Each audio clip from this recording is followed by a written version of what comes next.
é isso aí, pessoal. Mais um podcast. A vida é um caos, a minha vida é um caos, a sua vida é um caos, a vida de todo mundo é um caos, mas não tem problema não, porque aqui eu trago profissionais e trago pessoas para amenizar um pouco esse caos que habita em você. E hoje eu estou aqui com o meu grande amigo, nesse episódio, o episódio número 32, com nada mais, nada menos do que Diogo Hudson. Pode se apresentar para a galera, fala um pouco da sua história aí, Diogo, mete bronca. É um prazer estar aqui, Peterson. Eu sou Diogo Hudson, sou psicólogo, sou mentor. Eu ajudo terapeutas holísticos, coaches, psicólogos, profissionais na área de desenvolvimento humano a conseguirem lotar sua agenda de clientes e também a aprenderem a atender com técnicas de psicoterapia breve. Aquilo que muitos profissionais tradicionais às vezes levam 2, 3 anos para poder desenvolver na terapia, eu ajudo às vezes a pessoa a fazer em uma sessão, 2 sessões, 3 sessões, através das formações que eu fiz, né? Então eu e minha esposa temos um método próprio, nós visitamos 50 países e desenvolvemos uma técnica. E através dessa técnica a gente trabalha tanto o lado emocional quanto o lado profissional das pessoas, é isso que a gente faz. Então assim, através do seu método, você ajuda profissionais a ajudarem mais pessoas. Então, assim, é uma corrente do bem o negócio. A gente chama isso de escola de heróis, que é a nossa empresa, né? A gente fala que a gente forma heróis. O que é formar heróis? Formar heróis, na verdade, é o herói do dia a dia, aquela pessoa que tem um propósito. Todo herói tem um medo, mas ele lida com o medo com a força do propósito. Ele acredita naquilo que ele tem vontade de fazer e mesmo com todos os percalços, se ele tem um propósito maior, ele vai lá e consegue cumprir a missão. E é isso que a gente faz na Escola de Heróis. A gente fala que os terapeutas do novo milênio são verdadeiros heróis, pessoas capazes de transformar esse mundo num mundo melhor. Se a gente parar para pensar no que aconteceu depois da pandemia, quando a gente fala em terapia, quando a gente fala em saúde mental, 80% dos brasileiros se tornaram mais ansiosos, 1 em cada 4 mulheres sofreram algum tipo de violência, o número de divórcios cresceu em cerca de 15%. Então, assim, a violência doméstica aumentou, os conflitos internos aumentaram, a falta de diálogo com a família, tudo isso aconteceu principalmente depois da pandemia. Sem contar nas questões trágicas profissionais, 1 milhão de empresas fechou, inúmeras pessoas desempregadas. Então, assim, a vida parece que é um caos, mas na realidade existem novas possibilidades que a gente pode criar e essa é a contribuição da Escola de Heróis, transformar esse mundo num mundo melhor. Ô Diogo, então, já que você tocou no assunto do propósito, como é que a gente pode ajudar hoje a nossa audiência aí a conseguir ter propósito? Aqui é um podcast sobre saúde, eu trago médicos, nutricionistas, psicólogos, treinadores, atletas, enfim, e eu vejo que falta esse direcionamento. Então, como é que uma pessoa que está ali está sem rumo na vida, como é que ela faz para conseguir o propósito? Então, De maneira... eu sei que no curso, com certeza, é muito mais aprofundado, mas só uma pincelada, assim, né? Então, em primeiro lugar, eu quero falar um pouco da forma romântica que as pessoas olham para a profissão. No passado, quando um médico se formava, talvez fosse o único na sua própria cidade, né? Quando você falava nutricionista, não tinham tantos nutricionistas assim. Na minha área, quando você fala de um psicólogo, se você falar há 30 anos atrás, eram pouquíssimos psicólogos. E hoje, na realidade, a profissão mudou. A forma de você abordar o cliente mudou, a forma de você olhar para a profissão mudou. E tem gente que ainda está naquele romantismo de que tem que fazer a faculdade, acaba a faculdade, vai ter um emprego, e aquilo ali resolveu a vida da pessoa. Realidade é que esse romantismo acabou, né? Então, assim, o teu primeiro propósito é pagar o seu aluguel, é pagar... Não é verdade? É pagar sua luz, né? Então, assim, tem um monte de coach, um monte de psicólogo, né? Pessoas que estão romantizando, falando, vamos viver o nosso propósito, da nossa linda profissão. Gente, olha só, se a profissão não é sustentável, você perde a vontade de fazer o que você tem vontade de fazer. Você perde o desejo de querer ajudar as pessoas, porque a troca não é justa. Todo atendimento de saúde tem que ter uma equiparação, uma troca, o princípio do dar e receber. A gente chama isso, dentro da terapia sistêmica, de equilíbrio. Então, assim, você paga e, em troca, você tem um serviço médico, você tem, em troca, um serviço de um nutricionista, ou, no meu caso, um serviço de um psicólogo. Então, quando esse dinheiro ele não é levado a sério, principalmente por muitos terapeutas e psicólogos que acham que tem que ajudar de graça, que acham que tem que fazer por um preço muito barato, isso daí desequilibra. Então, aquela pessoa que é o profissional, que termina ganhando muito pouco, recebendo muito pouco e termina, às vezes, se sentindo desvalorizado, é algo que se tornou praticamente de uma profissão inteira, sabe? Quando eu começo a falar de 10 psicólogos ou de 10 terapeutas, 8 falam que cobram muito pouco, não sabem cobrar, né? Então eu tô falando de 80%. Então quando isso começa a ser de toda uma linha de mercado, essa profissão passa a ser desvalorizada porque o próprio profissional não se dá o valor. Então, para que o profissional se dê o valor, ele precisa se mostrar nas mídias sociais, fazer marketing, captar clientes, e eu não sei até que ponto esses profissionais preferem realmente colocar a mão na massa e executar ou ficar nesse romantismo dessa profissão ou de qualquer profissão, principalmente na área de saúde, que é esse romantismo que já não adianta mais, já não funciona mais. O que eu vejo hoje, principalmente no meu caso, né? Se a gente está aqui trocando essa ideia e tem esse consultório e tem um podcast, foi justamente por conta dessa perda de romantização. Eu tinha essa romantização, eu tinha medo, então essas coisas muitas vezes me paralisavam para evoluir. E aí, quando a gente vai para a rede social e começa a fazer conteúdo, e começa a trocar ideia, e começa a realmente ter essa troca com as pessoas, a gente é muito bacana porque a gente recebe tudo isso de volta. Não só do ponto de vista financeiro, mas todo dia eu recebo um monte de direct falando, elogiando, enfim, pessoas que tirando dúvida. E com certeza isso te dá propósito. Você tem, por exemplo, eu não tenho tantos seguidores, mas sei lá, numa rede já tem 17 mil, na outra tem mais 5 mil e pouco. E você tem muita gente ali com você, né? E isso com certeza te dá propósito na vida, que eu vejo. Sim, e isso é uma coisa muito interessante, que as pessoas elas buscam seguidores ao invés de construírem fãs, que são coisas totalmente diferentes.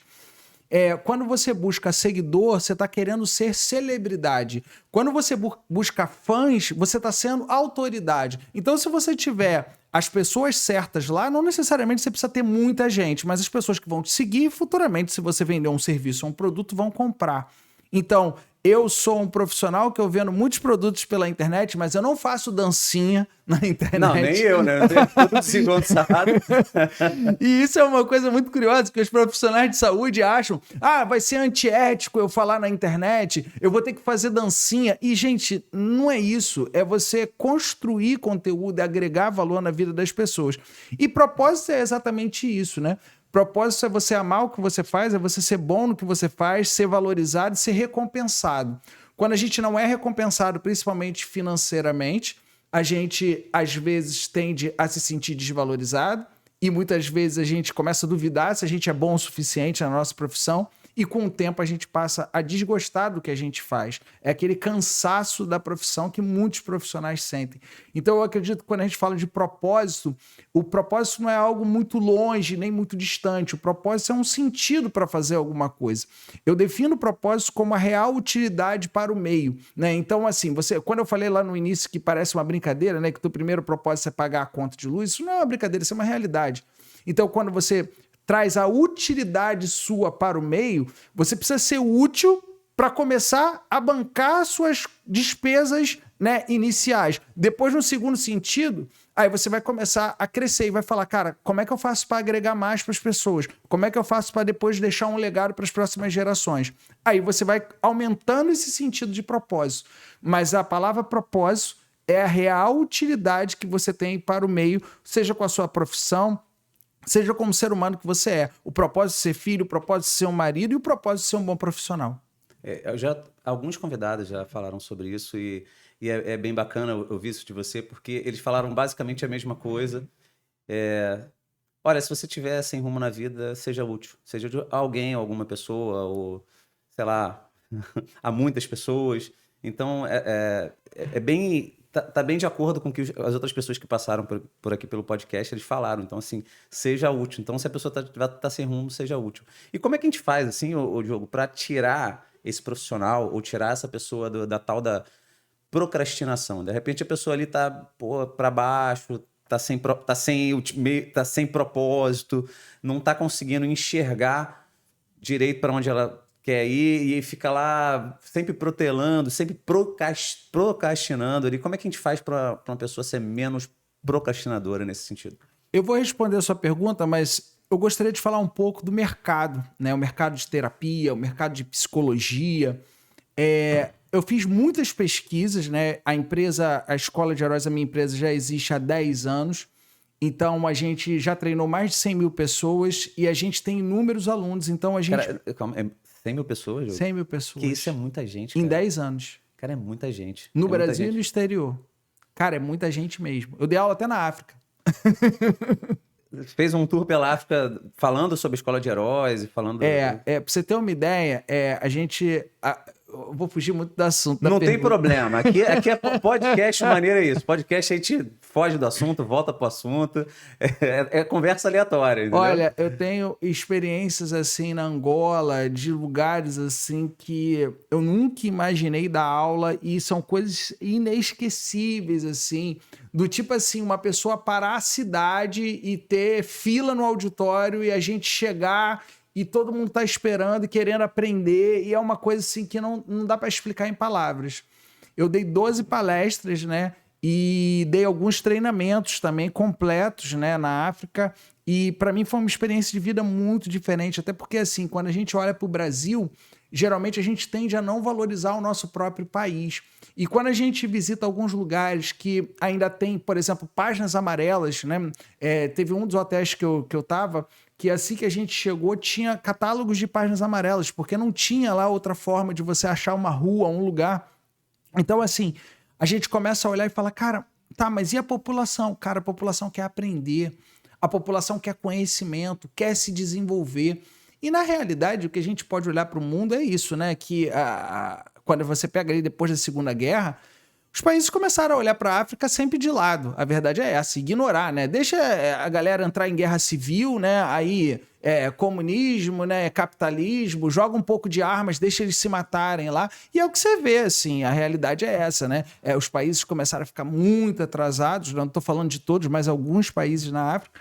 E quando você chega lá para levar algum tipo de conhecimento, você é recebido quase como uma celebridade, porque eles valorizam muito e eles querem aprender e querem se desenvolver. Então, assim, foi muito gratificante para mim e para minha esposa poder somar, né, a uma cultura que é tão nossa, né, como é o caso da Angola. Eu tive a oportunidade de ir até os lugares onde os escravos saíram para vir ao Brasil, né, e foi uma experiência de vida muito incrível, assim.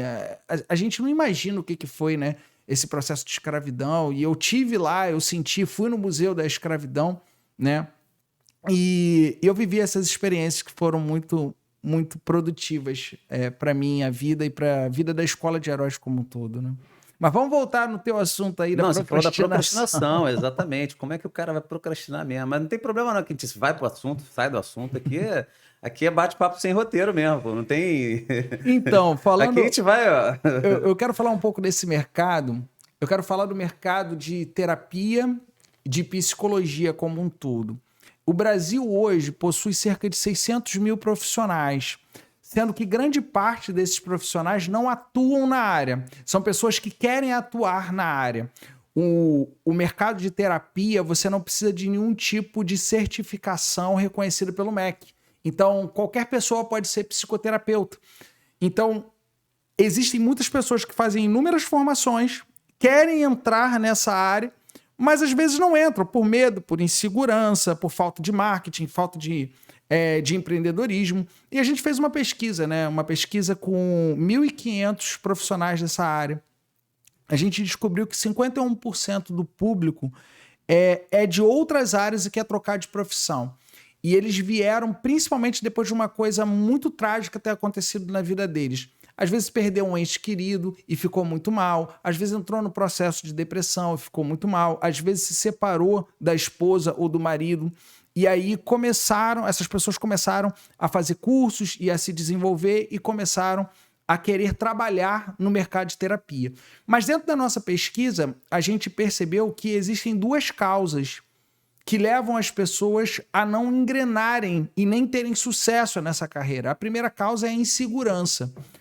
O terapeuta, eu fiz uma pesquisa comportamental, né? E existem 4 perfis de comportamento do ser humano, né? O primeiro perfil é aquela pessoa que ela foca, executa, faz acontecer. O segundo perfil é aquela pessoa que fala muito, tem muitas ideias, mas tem dificuldade de executar. O terceiro perfil é aquela pessoa que ela ela gosta muito de fazer com os outros, né? É uma pessoa muito manhosa, é uma pessoa que ela gosta muito do lado emocional, mas tem dificuldade também de execução. E o quarto perfil é o perfil da pessoa que pensa muito e planeja demais para poder fazer. O perfil do terapeuta, do psicólogo, é o perfil da pessoa que gosta da emoção e tem dificuldade de executar. Ou é aquela pessoa que tem muitas ideias, mas tem dificuldade de executar. E aí eu comecei a aprofundar na pesquisa para poder entender os motivos reais que aquela pessoa não executa.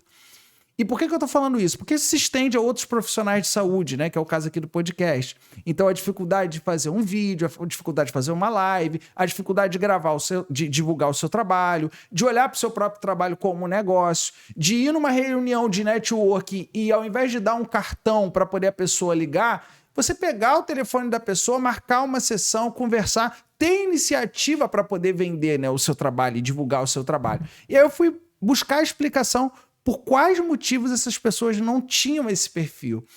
E aí eu achei duas causas. A primeira causa é a insegurança. É muito comum um psicólogo falar, eu tenho insegurança para fazer uma live. Né? É muito comum um terapeuta falar, eu tenho insegurança para falar em público. E aí eu comecei a pesquisar de onde vem essa insegurança. Falar em público se fizer uma pesquisa, medo da morte vai estar atrás de falar em público, em termos de medo, de fobia, tá? Se bobear. Hein? Exatamente. Mas quando você fala dentro da profissão, né? É mais ainda, porque tem algumas profissões que mesmo que a pessoa fale mal, ela fala, que é o caso de um advogado, é o caso de um contador, ele precisa falar para uma diretoria, ele precisa falar. Agora, quando você fala algumas profissões, a pessoa mesmo tendo que falar, às vezes ela passa para outra pessoa e ela não fala. E isso vem diretamente da insegurança, né? A insegurança do psicólogo, do terapeuta, e eu comecei a aprofundar e eu descobri, através de uma pesquisa, que essa insegurança vem da própria história da pessoa, que geralmente é a história que leva a pessoa a escolher a profissão. Então, aquele cara que é psicólogo e está numa faculdade de psicologia, se você entrar numa sala de aula e tiverem 10 pessoas ali, você perguntar o que fez você ser psicólogo? O que fez você escolher essa profissão? Geralmente, as pessoas vão falar que é para resolver a própria vida. Então, a pessoa tem uma dificuldade com o pai, tem uma dificuldade com a mãe, tem uma dificuldade com a perda de um ente querido, e a pessoa começa a estudar esse lado psicológico ou terapêutico. Muitas vezes ela não se resolve, mas ela quer ajudar outras pessoas a não sofrerem tanto como ela sofreu. Não, mas como é que agora me explica, como é que uma pessoa que não se resolveu vai conseguir ter as ferramentas necessárias para conseguir ajudar o outro? Então, na realidade, essa resposta é muito simples. Quando que um ser humano pode falar que já se resolveu? Não, nunca. A gente está sempre em evolução. Exatamente. Então, a gente nunca está pronto para absolutamente nada. Agora, quando a gente fala sobre profissão, existem algumas profissões que a pessoa tem um pouco mais de segurança e outras pessoas têm um pouco mais de insegurança. E quando eu começo a aprofundar na minha pesquisa, eu comecei a perceber que muitos casos são casos de abuso, são casos traumáticos da infância, é o abandono do pai, é o abandono da mãe. E isso é tão profundo que a pessoa, por mais que tenha todas as formações, todos os certificados, ela fala assim, cara, eu ainda não tô pronto. E o que acontece a partir desse sentimento, né? Eu não tô pronto. É uma crença chamada eu não sou bom o suficiente, eu sou incapaz. E aí ela tem um medo de julgamento? É isso? O medo de julgamento. Eu não sou capaz, eu não sou bom o suficiente. Aí isso reedita uma experiência da infância, que aquele pai chega e cobra, ou que aconteceu aquela pessoa de sofrer um abuso e ela acredita que ela foi a causa daquele abuso, mas ela também às vezes não entra naquela dor porque é uma dor muito grande para ela se resolver. E essas inseguranças elas vão aumentando mais e mais e mais. E aí, respondendo a sua pergunta, como consequência, os comportamentos vão vir, que são os comportamentos sabotadores, que é a procrastinação, né, que é a ansiedade, porque na realidade tudo parte do medo. A gente só troca de nome. A procrastinação vem de um medo, porque se você procrastina, porque você não tem algum tipo de medo para poder executar. Eu estou ansioso. É medo. Então, tudo vem do medo. Só que a gente, às vezes, não para raciocinar que esse medo tem uma origem. E essa origem, muitas vezes, é o ponto que trava a nossa vida como um todo. E, geralmente, está na infância, ali até os 7 anos de idade, que é o que eu acredito dentro da terapia sistêmica, que é o que eu trabalho. Né? Você você é especialista também em constelação familiar, né, o Diogo? Fala um pouquinho o que é, assim, porque muita gente não sabe nem o que é uma constelação familiar, né? Mas explica um pouco sobre isso.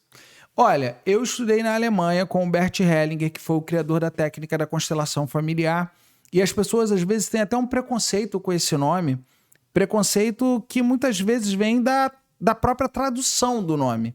Quando a gente fala em constelação familiar, a pessoa pensa que é alguma coisa ligada à astrologia. Sim, exato. É a primeira coisa que vem à cabeça de todo mundo, assim, quando fala constelação familiar. Por isso que eu tô pedindo para você esclarecer melhor, justamente para quebrar esse preconceito, né? E eu não tenho nada contra a astrologia, muito pelo contrário. Se você pensar no passado, os grandes navegadores se guiavam pelos astros. Se você pegar o Egito Antigo, né? Eu tive a oportunidade de visitar vários templos no Egito, e você via claramente que eles tinham até mesmo direções para poder olhar para o céu, olhar para as estrelas. Você tem Abidos um tempo que você tem todo ali a astrologia ali no teto do templo. Então não tenho nada contra a astrologia. Mas quando você fala em constelação familiar, a pessoa acha que tem a ver com astrologia. E não tem nada a ver com astrologia, tem a ver com uma má tradução.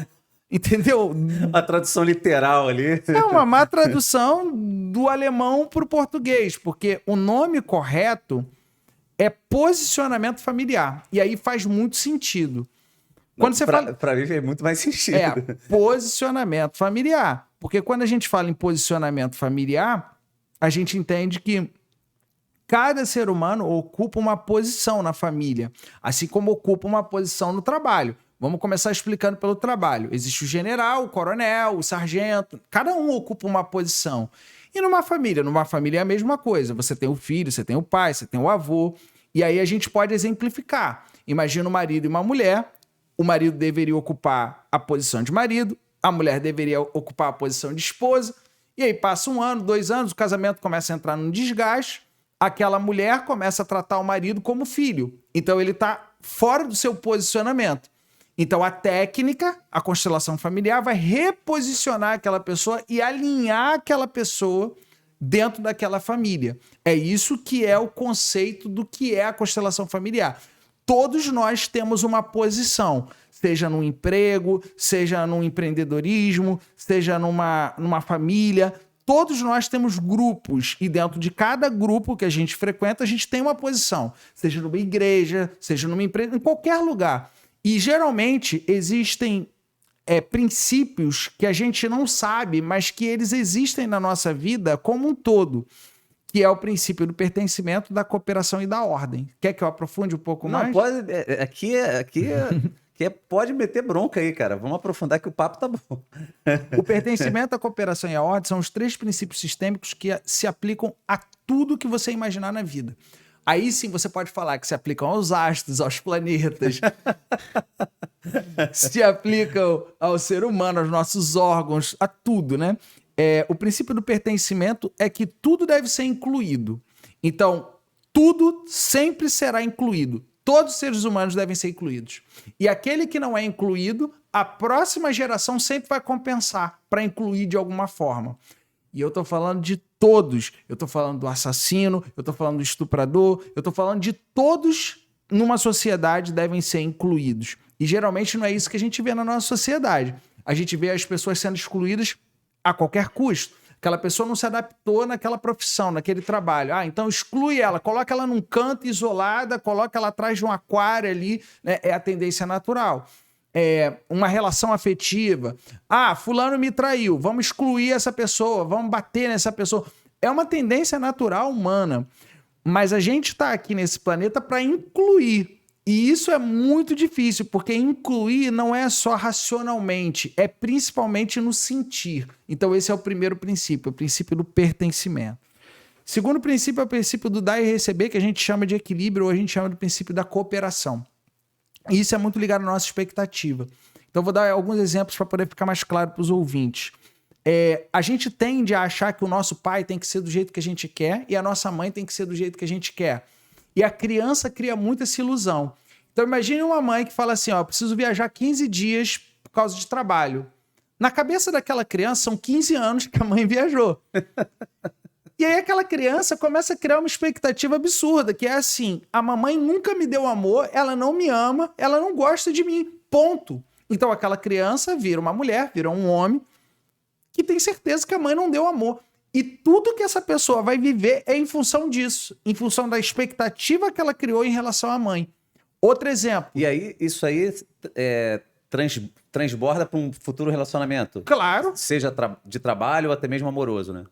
Porque, assim, hoje a gente tá vivendo um momento, né, o Diogo, de relações mais líquidas, né? Tá tudo no aplicativo, né? Você vai lá e... Foi muito louco porque, assim, eu sou antes dessa era de namoro pelo aplicativo. Agora tu vai ali, beleza, tal, e aí vai, sai, e acabou. Tá tudo delivery o negócio agora. Não, e tem uma coisa que é interessante, é que na nossa época as pessoas não mandavam as fotos verdadeiras, né? Hoje, se a pessoa mandar uma foto falsa, você corre na internet e descobre a foto verdadeira. Não, agora que isso, tá doido. Mas antigamente não, antigamente na internet, quando tava começando, a pessoa mandava uma foto que demorava 2 horas para poder abrir, quando você abria a foto, a pessoa era a pessoa mais incrível do mundo, quando você ia encontrar com a pessoa, ela era o oposto do que mandava naquela foto. Agora, bate-papo do UOL. Bate-papo do UOL. Que não mandava nem foto. Pode crer.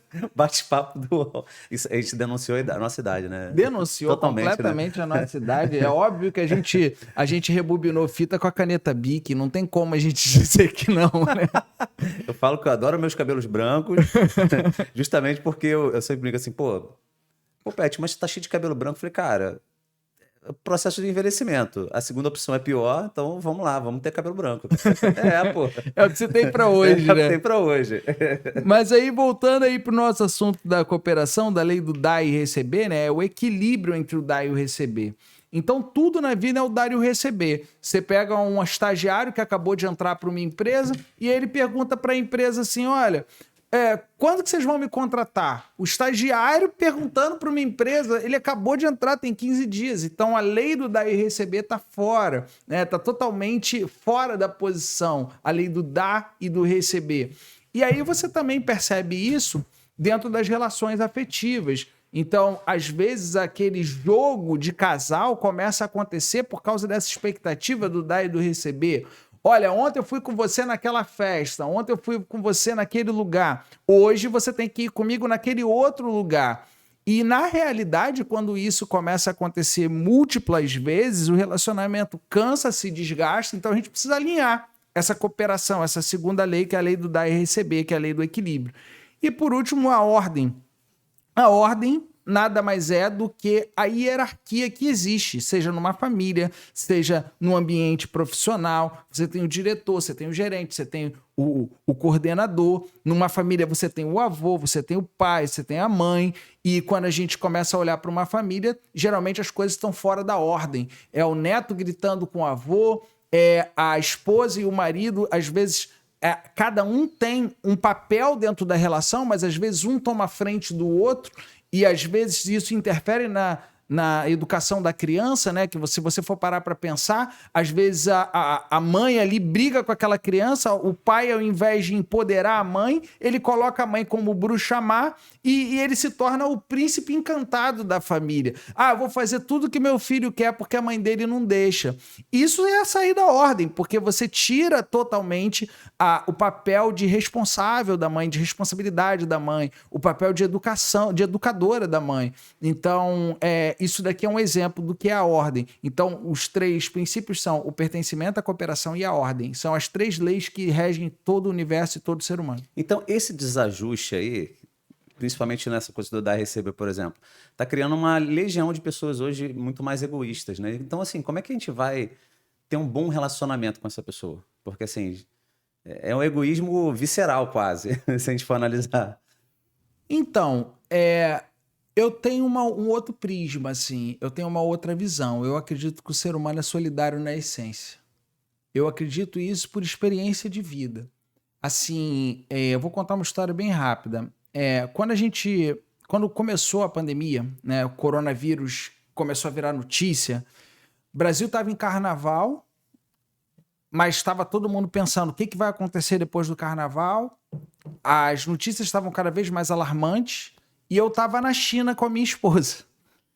E, cara, a gente ficou, assim, muito preocupado no que ia acontecer. Só que quando a gente chega na China, a gente entra... A gente achava que o dinheiro que a gente estava no outro lugar era o mesmo dinheiro que ia ser utilizado lá. A gente estava em Macau, que a gente achava que era China, mas não é China. A gente entrou na China, então a gente entrou com pouco dinheiro. Cancelaram todos os nossos trens, porque a gente estava no Ano Novo Chinês, eles cancelaram os trens. E a gente estava sem chip, porque lá tudo é bloqueado, né? Então, assim, você não tem Google, você não tem Facebook, você não tem nada. Então, a gente estava sem internet, a gente não falava chinês e a gente estava sem dinheiro.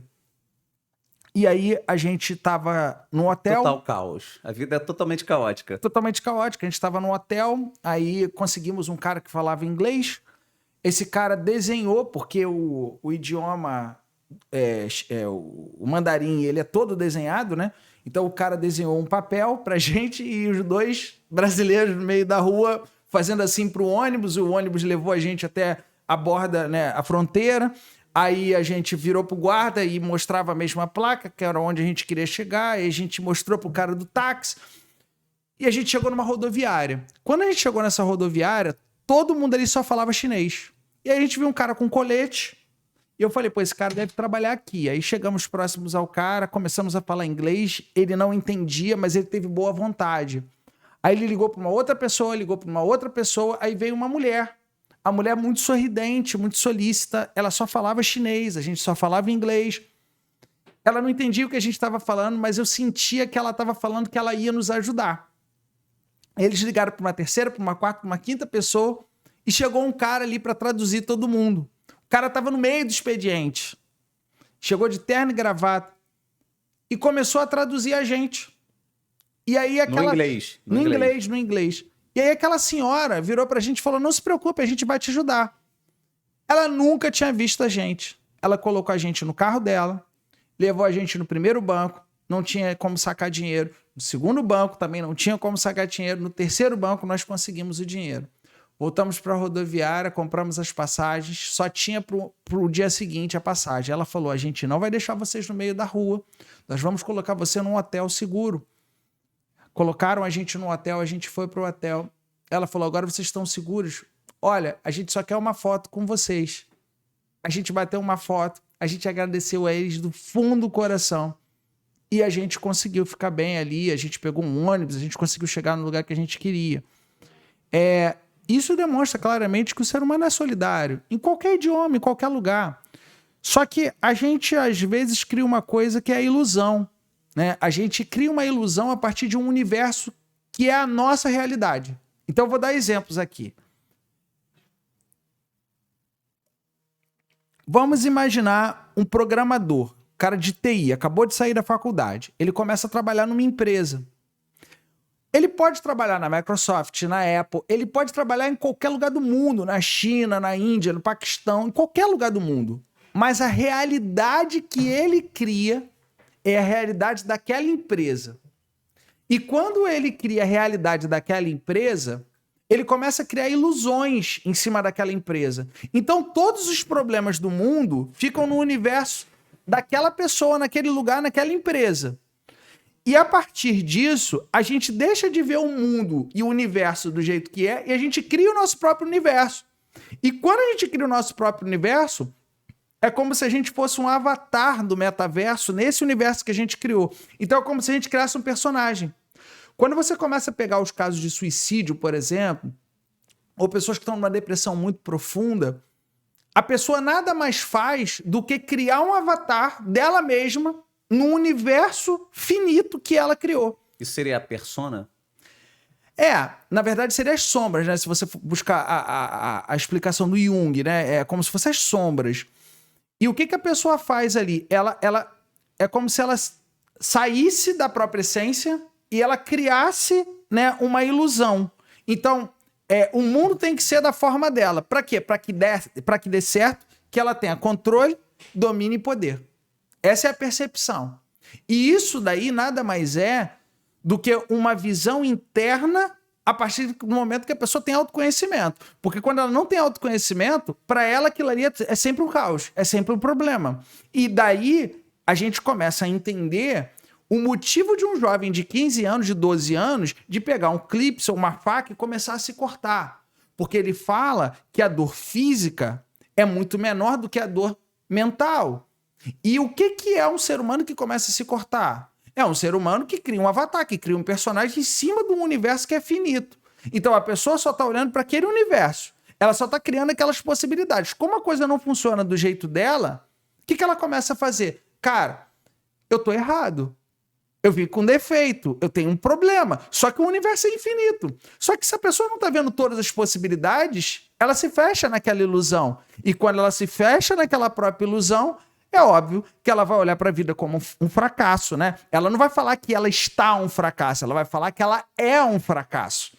E isso daí você pode colocar em inúmeros casos. É caso da pessoa terminar uma relação afetiva, é caso do luto, é caso de uma pessoa que foi demitida no ambiente de trabalho, né? Então, assim, a pessoa cria o próprio universo. Mas eu vejo que esse bloqueio tem até com a questão da dieta. Que hoje, assim, o maior problema com a dieta não é nem a dieta em si. É justamente conseguir fazer essa dieta a longo prazo. Porque, assim, no primeiro tombo que a pessoa leva, ela já dizia, não, então esse negócio de dieta não é pra mim, eu sou um fracasso, e já é um negócio, e a coisa já desanda, sabe? E não consegue dar sequência.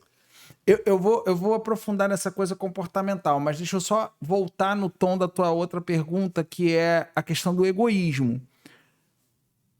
A pessoa cria um universo finito, concorda? Beleza. A partir desse universo finito, ela cria um personagem para viver nesse universo.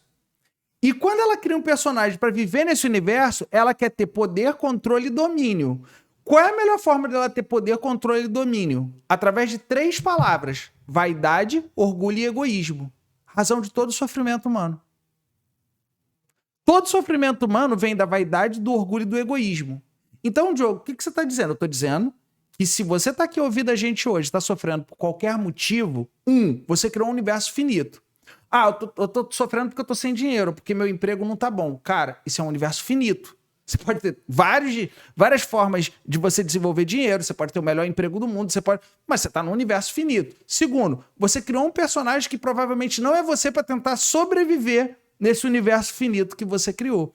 Então, o que a gente faz para sair desse universo? Primeiro é referência. Então, se aquela pessoa vive naquela empresa e ela acha que aquela empresa é o único lugar do mundo melhor para se trabalhar, e se de repente ela sai dali e ela passa 15 dias numa outra cultura, num outro lugar, enxergando uma outra coisa, ou conhecendo pessoas sensacionais em outras áreas, ela começa a ter referência. Então, a primeira coisa é ter referência. Uma pesquisa nos Estados Unidos foi feita com 2 grupos de jovens que viviam numa periferia. Né? Um grupo passava uma vez por semana 2 horas com pessoas do Wall Street falando sobre negócio, sobre perspectiva de vida. Né? Eu comprei uma lancha, eu comprei... E começaram a olhar para isso como referência. O outro grupo não. O outro grupo foi criado no mesmo lugar, da mesma forma. Quem teve mais resultado? O grupo que teve referência. Então, a primeira coisa é ter referência, criar novos universos, perceber que o mundo não é só aquele mundo que a gente cria. Segunda coisa, perceber o que é verdade e o que é ilusão. Porque existe a nossa essência, cara. É uma coisa muito simples que acontece com um adolescente. Vamos imaginar um adolescente que tem talento para tocar violão, toca de ouvido, é incrível, é extraordinário. O pai vira para ele e fala assim: cara, você tem que fazer um concurso público, você tem que trabalhar dentro de um cartório ali e bater pilha de processo noite e dia. Cara, se a pessoa está na essência dela, ela vai ser o melhor profissional do mundo. Mas se ela sai da essência dela, as coisas vão ficar cada vez piores. Então, primeira coisa é referência e segunda coisa é olhar para a própria essência. Agora eu vou falar sobre a tua pergunta que você falou do comportamento. Não, essa parte essa é bacana, do comportamento, principalmente relacionada à dieta, né? Mas assim, é o que eu acabei que tinha falado para você. Não só para dieta, mas serve para tudo, né? Então, assim, essa incapacidade de lidar com pequenos fracassos, né? Como é que a gente pode resolver isso? Porque, assim, o lance do A Vida é um Caos, surgiu, Diogo, o nome, né? Fala assim, caraca, a vida é um caos. Justamente porque, às vezes eu conversava com o cliente, e aí, o que aconteceu? Como é que tá a dieta? Teve muito problema, Pet, teve muito problema. Teve um problema aqui, e eu larguei tudo. Joguei tudo pro alto. Falei, cara, mas isso é o normal desse jogo que a gente chama de vida, né? Então esse é o normal, esse que é o game. E aí, essa incapacidade de ser imperfeito, às vezes, que eu percebo que breca um pouco a pessoa evoluir em tudo, né? Principalmente, puxando a sardinha pro meu lado, principalmente na seguir a dieta. Vamos falar então sobre essa questão do emagrecimento, né? Na visão da terapia sistêmica, o que eu vou falar aqui é bem polêmico, mas Então, assim que é bom. ele Vamos lá. faz muito sentido, mas é muito polêmico o que eu vou falar. Isso, pode falar. Existe uma visão assim: a pessoa ela é obesa porque ela é preguiçosa. É uma visão, geralmente, que as pessoas têm. É um preconceito, na verdade. É um preconceito Isso. total. Total. Eu enxergo de outra forma, né? Mas assim, a gente tá falando do Eu tô falando geral. de uma maneira geral. Isso. Existe uma visão que as pessoas olham e falam: essa pessoa é preguiçosa. Aí tem uma outra visão que é assim: a pessoa começa a fazer uma dieta, aí não consegue chegar até o final. Aí a pessoa começa a fazer uma atividade física, não consegue manter. Aí tem uma outra visão que é assim: essa pessoa ela não tem consistência. Essa pessoa não tem disciplina. Como se disciplina fosse um negócio facílimo de se conseguir, como se todo ser humano tivesse disciplina. É porque é um treino, né? Disciplina é um treino, não é uma coisa que você vai conseguir da noite pro dia. É igual levantar, sei lá, 50 de cada lado no supino. Exatamente. Isso é disciplina. Exatamente. Agora, eu vou dar uma outra visão do processo de obesidade. Quanto maior eu fico, mais eu tenho atenção. Então eu vou expandir para ser notado ou para ser notada. Dentro de uma visão sistêmica, quando você pega principalmente a infância da pessoa, você começa a relatar uma série de questões que geralmente vêm para o desenvolvimento de uma alimentação que não é saudável, para uma série de comportamentos a partir disso. Eu vou contar um exemplo. Uma vez eu estava atendendo uma pessoa que essa pessoa ela não conseguia emagrecer de nenhuma forma, já tinha tentado bariátrica, dietas e não sei o que, e sempre voltava ao peso, porque a gente às vezes não para entender a profundidade do que é o processo de obesidade.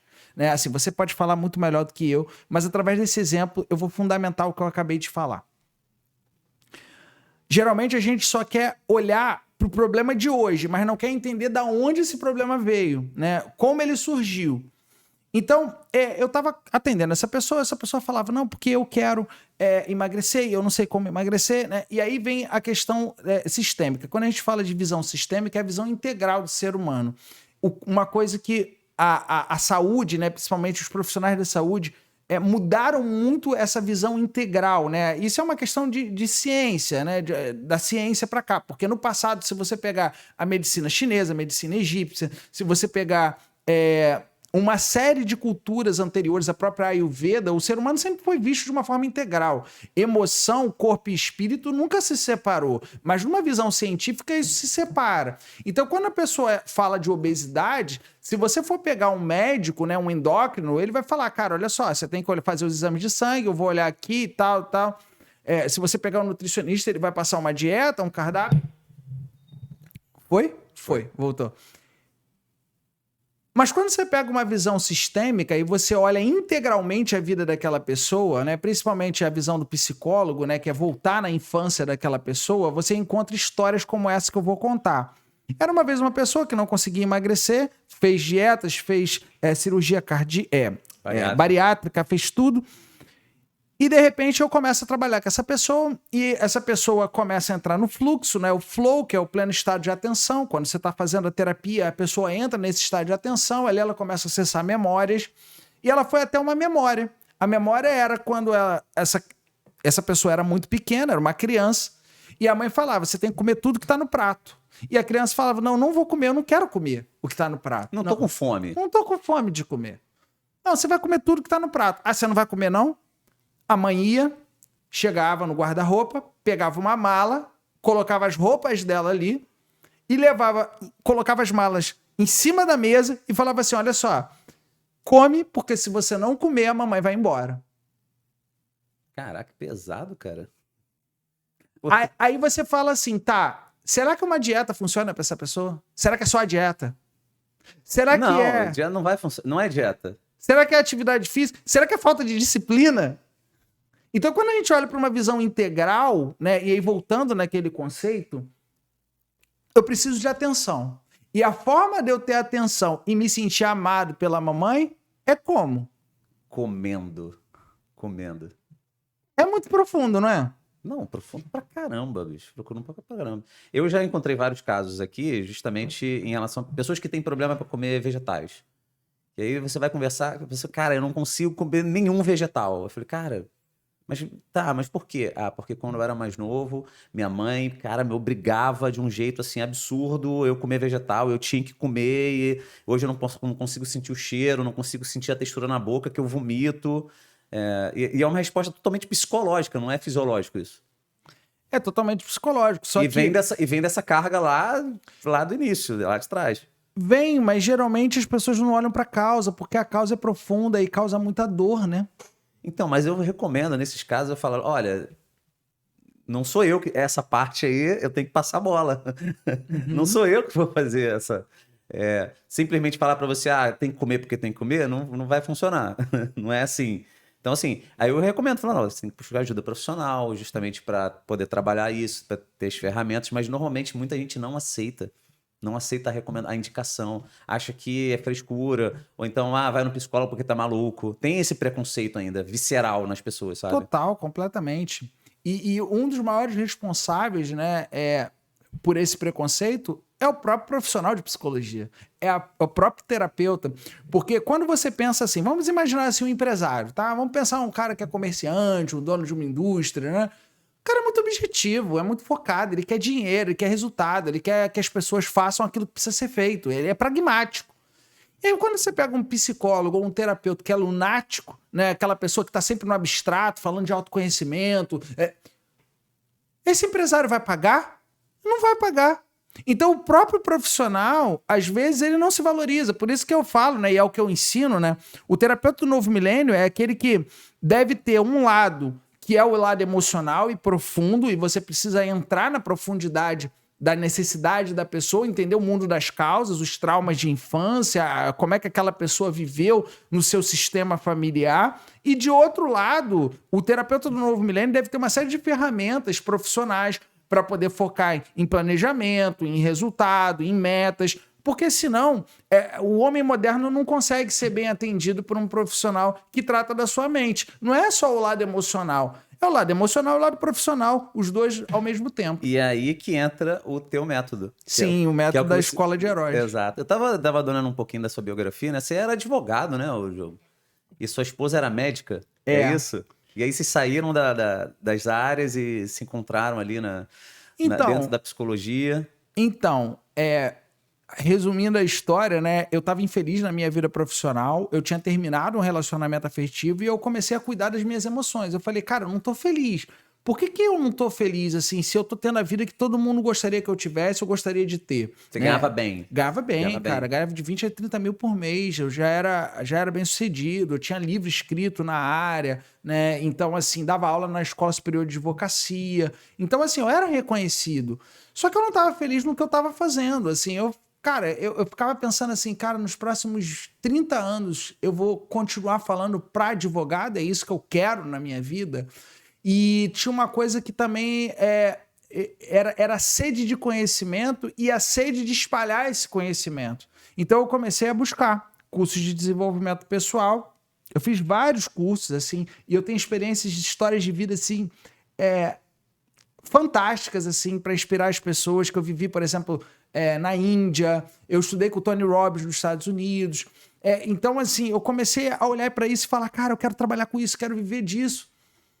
E aí eu larguei tudo e eu fui dormir no meu escritório por 2 anos e meio, dormia no chão do meu escritório.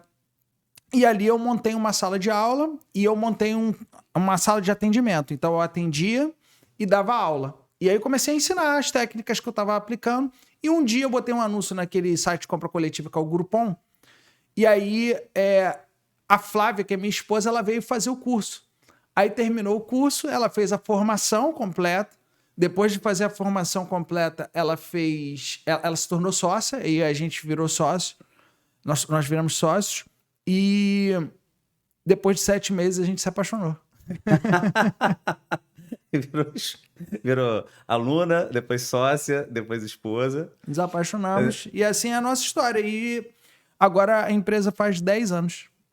Cara, que história bacana, ô, Diogo. Eu queria, pra gente finalizar aqui, Diogo, pra gente não se estender demais, por conta até do horário que você falou comigo ali, eu queria que você contasse um pouco dessa história, porque eu tava dando uma passada lá no teu Insta e eu achei fantástico o teu plano de aposentadoria. Eu queria que tu falar. Cara, eu achei aquilo muito foda, cara. Eu falei, puta, que parada maneira.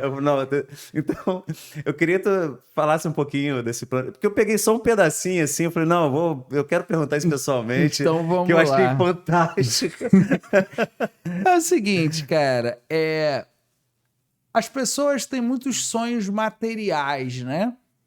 E sonhos materiais não tem nada de errado, mas quando você compra um carro e aquele carro te faz feliz, ele não te faz feliz por 10, 15 anos. Ele te faz feliz por 6 meses, no máximo por 1 ano. Depois você quer comprar um outro carro. E assim é na vida material como um todo. Só que tem uma coisa que eu acredito plenamente que faz com que você eternize aquele bem, que são as viagens. Né? Eu viajo muito, assim. Eu e a minha esposa, a gente ama viajar.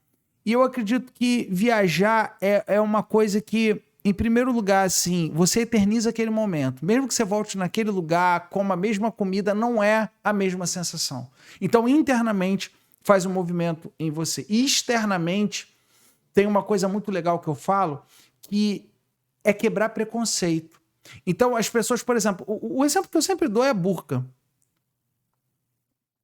Você vai para um país árabe e começa a ver as mulheres de burca, né? Por exemplo, Maldivas. Você chega nas Maldivas e tem a praia para turista e tem a praia para os muçulmanos. Quando você vai na praia dos muçulmanos, as mulheres estão entrando na praia de burca. E quando a gente olha assim na visão cultural, principalmente aqui do Rio de Janeiro, né, do brasileiro, fala assim, que absurdo. Cara, lá no Rio as mulheres entram de fio dental e é incrível. Gente, isso é o nosso país na nossa cultura. Carnaval é no nosso país e é a nossa cultura. Aquela é a cultura deles. Então, as mulheres que usam burca, por exemplo, as pessoas olham e falam assim, a mulher é oprimida, a mulher é daquele jeito. Olha só, vamos respeitar a cultura da pessoa. Porque aquela mulher que usa burca, o significado para ela é que o homem olhe para ela não como um objeto. Por isso ela usa burca. Para que o homem dê valor a quem ela está olhando e não olhe para ela como um objeto. Então, na visão da cultura dela, aquilo faz um sentido para ela. Isso precisa ser respeitado. Então, quando a gente viaja, a gente quebra preconceitos como um todo. E aí, voltando na tua pergunta, existem várias pessoas que fazem planos, né, para se aposentar. Quando eu aposentar, eu vou comprar um carro. Né? Quando eu me aposentar, eu não vou trabalhar mais. Quando eu me aposentar, eu vou ter um plano de previdência e aí eu vou aproveitar minha aposentadoria. E aí a minha história é muito simples. Eu pago... Eu achei aquilo sensacional, por isso que eu perguntei. Então, eu pago um cruzeiro, né? Que é um cruzeiro que a gente vai pegar e a gente não vai saber para onde ele vai. E eu descobri que várias pessoas moram no cruzeiro. E aí eu comecei a conversar, quando a gente fez viagem assim, de cruzeiro, né? Pessoas que estão na 47ª viagem, tem gente que está na 20ª viagem, e o cara mora lá no cruzeiro. E às vezes é muito mais barato, né? Você tá morando no cruzeiro do que você ficar fazendo um monte de viagem, né, para tudo quanto é país, como é o caso de um cruzeiro. Não, porque o cruzeiro tem tudo incluído. A Tudo comida, incluído. o quarto, a arrumação, tudo incluído. E aí você dorme num país e acorda em outro. Só que quando você se programa do jeito que eu tô programando, né, eu vou fazer 40 anos. Então eu tô me imaginando que essa viagem dos sonhos vai ser lá pelos 65, 70. Então eu quero ser internado num cruzeiro, né? O meu asilo vai ser o cruzeiro. Cara, é que eu nunca tinha ouvido falar isso. Eu sou apaixonado por cruzeiro. Já fiz 4 cruzeiros já. E eu achei sensacional. Cara, e eu gosto de cruzeiro de idoso, porque eu gosto de dança de salão, eu gosto de coisa muito antiga e tal. Então, quando você começa a conversar com aqueles velhinhos, assim, que o cara tá morando no cruzeiro, você fala assim, cara, esse é meu futuro. Esse é o universo finito que eu tô construindo pra mim, entendeu? Não, mas assim, o cara mora no cruzeiro e assim, mora meio e fica a vida toda lá Olha, eu fico 3 anos Eu tava morando, assim. naquela banheira que tem no cruzeiro, que você fica ali conversando com as pessoas, e tinha um velhinho ali de uns, sei lá, uns 80 e poucos anos. E aí eu falei pra ele assim, então, o nosso cruzeiro termina amanhã e a gente vai descer. Ele, legal, pô, que você faça uma boa viagem pro seu país. Aí eu falei, e o senhor? Aí ele falou assim, eu não. Ah, não vai descer? Não, não. E o senhor vai pra onde daqui? Ele falou, não sei. Cara, muito maneiro isso. Não sei. Aleatório master, assim. Cara, é incrível, ele não sabe. Ele pode estar atravessando o Atlântico, ele pode estar nas Filipinas, ele pode estar na Austrália, ele não sabe, porque ele mora ali. E aí ele vai parando, aí desce num país, aí conhece lá, dá um rolé, e aí volta pro cruzeiro. Ou nem sai do cruzeiro. Porque tem muita gente que se diverte no próprio cruzeiro. Cara, cruzeiro é maneiro demais, é cara. muito É muito bom. maneiro. Eu sou apaixonado. Eu também gosto de cruzeiro. Eu já fiz 4, né? Mas assim, todos de. Mas eu, assim, eu sou o teu extremo oposto nesse caso, tá? Ô, Diogo, eu sou o extremo oposto. Você gosta de viagens mais curtas? Não, não, eu fui cruzeiros de carnaval, eu e minha esposa, cruzeiros de carnaval, Aham. e assim, aquele que entra uma festa, sai outra festa, e vai Eu já emendando. fiz cruzeiro de carnaval quando eu era solteiro, eu sei como é. Não, mas eu fui casado. Eu fui cruzeiro de carnaval casado com a esposa. Entendi. Mas é uma loucura, assim, que é uma festa e outro. Quando você vai ver, você tá do meio-dia, você, vou dormir. Isso, é isso que eu gosto. Não é o do velhinho.